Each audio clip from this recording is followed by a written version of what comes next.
মদনকাম বাস পূজার বিবরণ। সত্যযুগত এই ভূখণ্ডের নাম ছিল স্বর্গপুর। রাজধানীর নাম ইন্দ্রপুর। রাজা ছিল মহারাজ ইন্দ্র। পদ্ম পুরাণে বর্ণনা আছে, নেতা ধুবনী স্বর্গের দুয়ারত কাপড় ধুইছে, নাম ধুবনীর ঘাট, ধুবড়ি। ত্রেতা যুগত এই ভূখণ্ডের নাম আছিল মিথিলাপুর।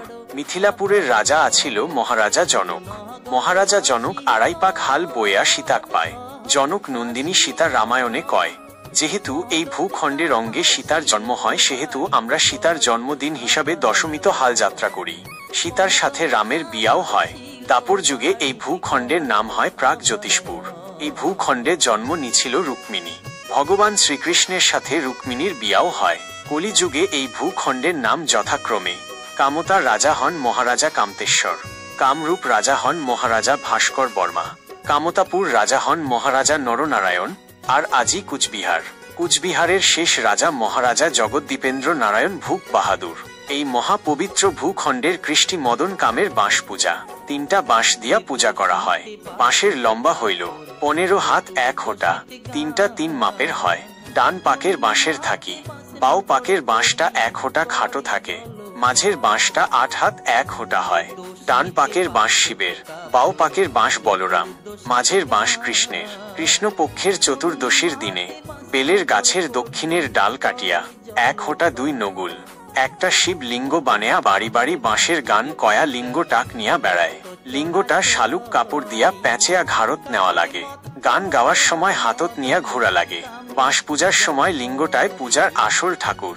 আতপ চাউলের গুড়া, গুড়, দুধ মদন কাম দেবের প্রসাদ। শালুক বা রঙিন কাপড় দিয়া বাঁশ বান্দা থাকে। বাঁশের মাথাত চঙর থাকে, বন গরুর নেটুর।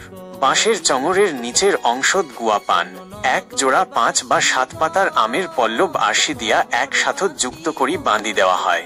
শালুক কাপড় বা রঙিন কাপড় দিয়া বাঁশত কাপড় দেওয়া হয়। বাঁশের সৌন্দর্য অপূর্ব হয়ে ওঠে। 3টা বাঁশের আগপাকে একটা ঘটত শিবলিঙ্গ খাড়া করি ঘটের ভিতিরা রাখা হয়। ঘট ভরা জল দেওয়া হয়।